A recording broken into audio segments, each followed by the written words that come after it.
Мы живем, любим, стареем и умираем. Постоянно стараемся жить нормально, по возможности счастливо. Кому как дано на этом свете. Большинство об этом не задумывается, просто живет и идет по жизни осторожными или разнузданными шагами. Лишь единицы подозревают о том, что происходит на нашей планете. Но кому-то удается стать очевидцем. До боли познав любознательность пришельцев, их изощренную жестокость и садизм. Как показывает реальность, им не чужды и более низменные чувства. Всем привет, меня зовут Стрэндж, и я верю, что люди должны знать правду. Наш подписчик из Варшавы является высокопоставленным служащим в Бюро расследований внутренних дел. Связался со мной и под мои личные гарантии полной анонимности передал страшную историю, которая случилась с двумя гражданами Польши. Сегодня я раскрою эти ужасные, засекреченные документы. Разумеется, в целях безопасности моего источника все имена изменены, а документам придан художественный окрас. Поверьте мне, то, что вам предстоит сегодня услышать, навсегда изменит вашу жизнь.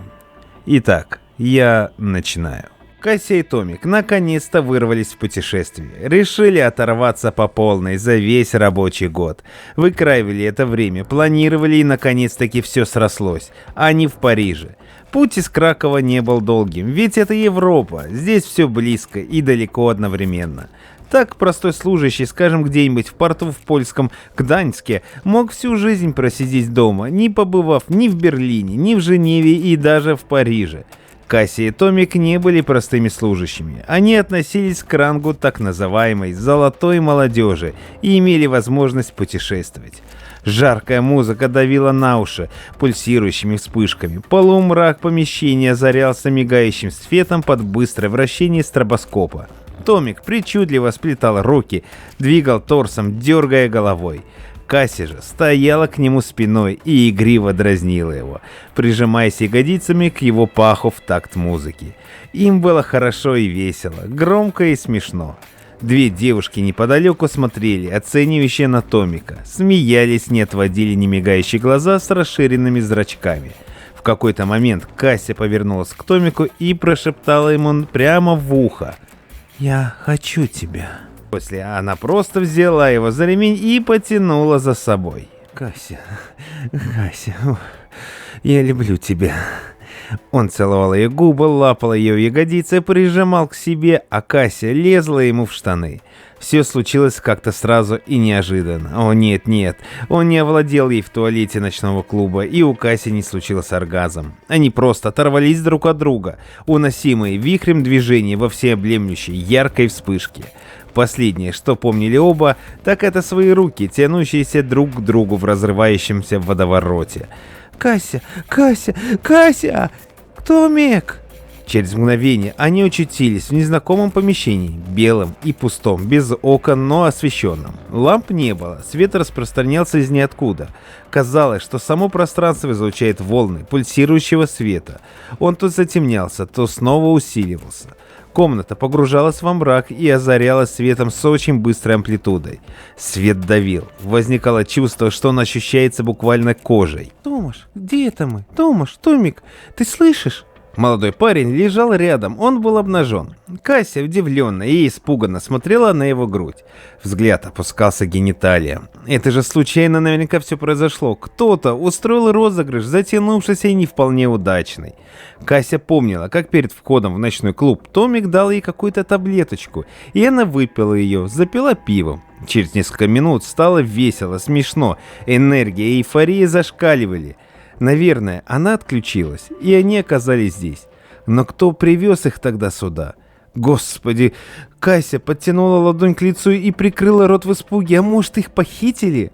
Кася начала тормошить Томика за плечи и только в этот момент поняла, что она сама также обнажена. Голос срывался на плач. «Томик, миленький, очнись, Томик! Простите, пожалуйста, умоляю!» Она оглядывалась по сторонам. Удивительно, но в помещении не было окон или дверей. Просто белые стены. Кася встала и подбежала к одной из стен. Трогала ее руками. Шершавая поверхность. Она шла вдоль стен, от угла до угла. Трогала их, ввела по ним ладонями. Пыталась найти хоть какую-нибудь щель. Но тщетно.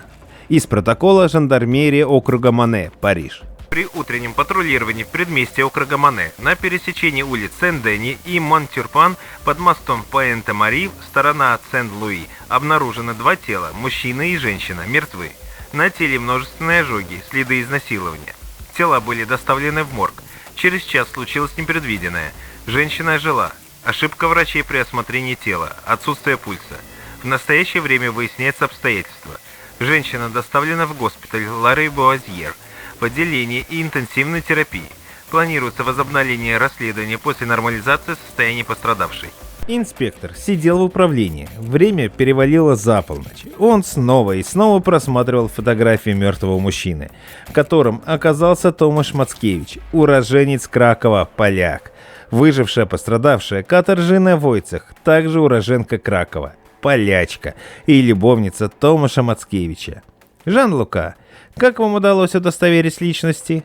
Инспектор помоложе пил кофе. Ночные бдения в управлении не приносили ему радости. Изнасиловали и убили. В первый раз, что ли? Есть рабочий день, определенный законодательством. Есть сроки расследования. Но старший инспектор жандармерии Поль Рефинье был трудоголиком и мучил весь отдел. Вы не поверите, господин инспектор. У девушки татуировка на безымянном пальце в виде обручального кольца. Выполнена тонкая надпись «Томаш Мацкевич», а у него аналогичная тату с надписью «Кася Войцех». Жан-Лука кивнул лысой головой. Забавно. Хорошо. Девушка пришла в себя? Нет. Находится в отделении интенсивной терапии. Кома, короче. Инспектор поморщился. У нее между ног просто мясной цех. Поль Рефинье потер лоб. А труп? Мужик тоже мясной цех. Но только сзади. Знаете, Жан-Лука, такое ощущение, что их танк отымел. Если на то пошло, то им могли что-либо вставить в нужные места. Думаешь, серия? Рефинье покачал головой. Вряд ли. Случай единичный. Кроме того, в крови у обоих обнаружены следы экстази. Они обычные придурковатые любовники, которые просто могли оказаться не в той компании. Похоже. Показания с девушки нужно будет снять. Рефинье кивнул головой и вышел из кабинета. Его путь был вполне определен. Он не собирался ехать в госпиталь, не собирался исписывать листки в блокноте, продумывая схемы раскрытия преступлений. Нет, у него был совершенно другой план.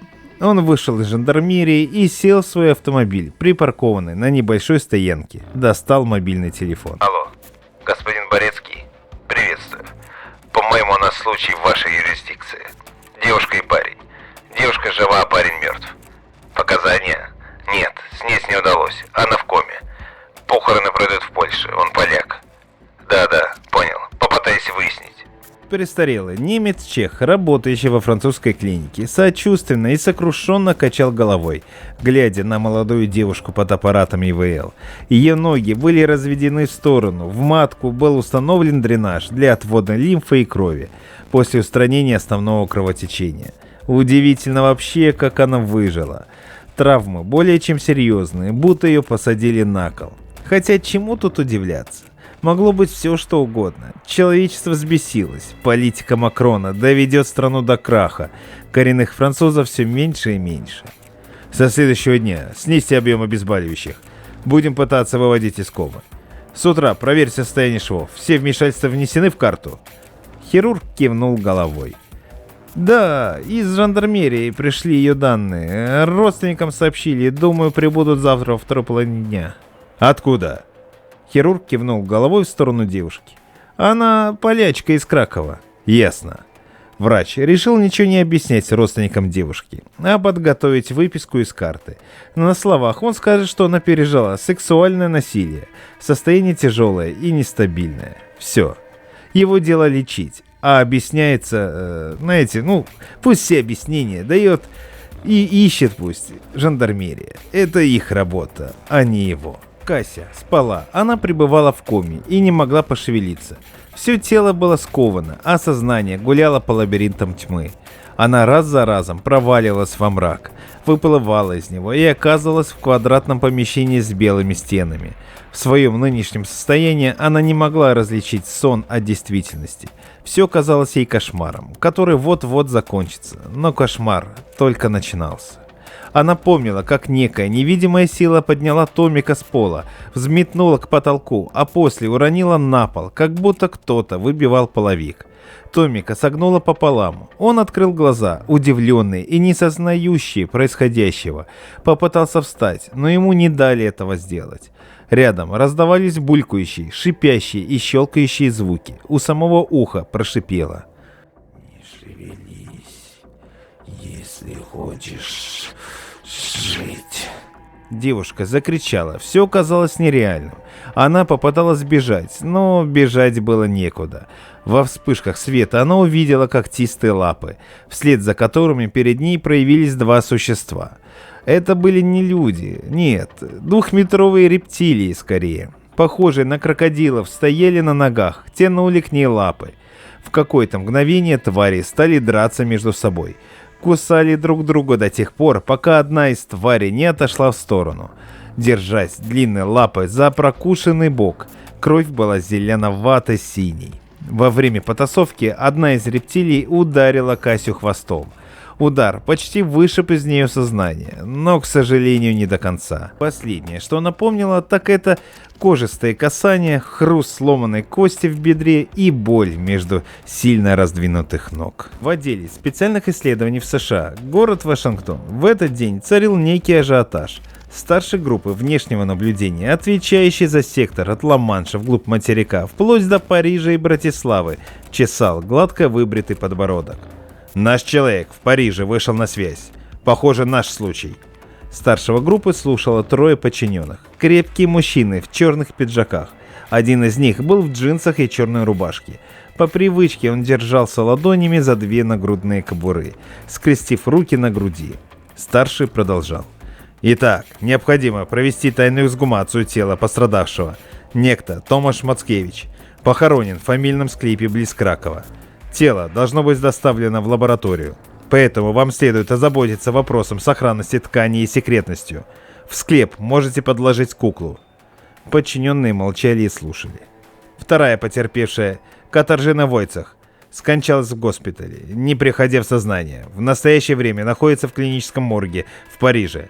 Тело также должно быть изъято и доставлено. Все ясно? Трое боевиков в один голос ответили: «Так точно!» «Тогда выполняйте. На реализацию 24 часа. Свободны».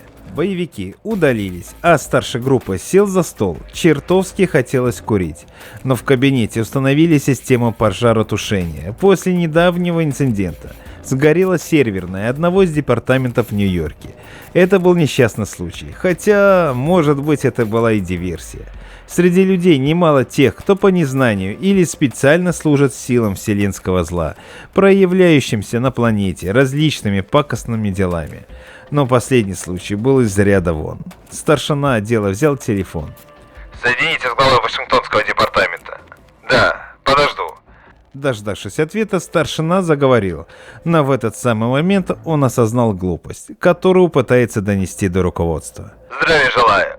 Я хотел сказать о том, что последний случай выходит за рамки обычного поведения рептильных существ. Они хотели не просто совершить насилие, они же убили их. Да, я знаю. Нет, я не сошел с ума и не перетрудился, но вы не понимаете, так нельзя». На том конце молчали около минуты, а потом задали простой и тривиальный вопрос. «У вас есть конкретные предложения?» «Да. Мы располагаем сведениями о местоположении двух подземных баз рептильных существ. Одна из них крупная, по всей видимости является головной, вторая поменьше. Предлагаю силами военного спецназа провести рейд и уничтожить малую базу.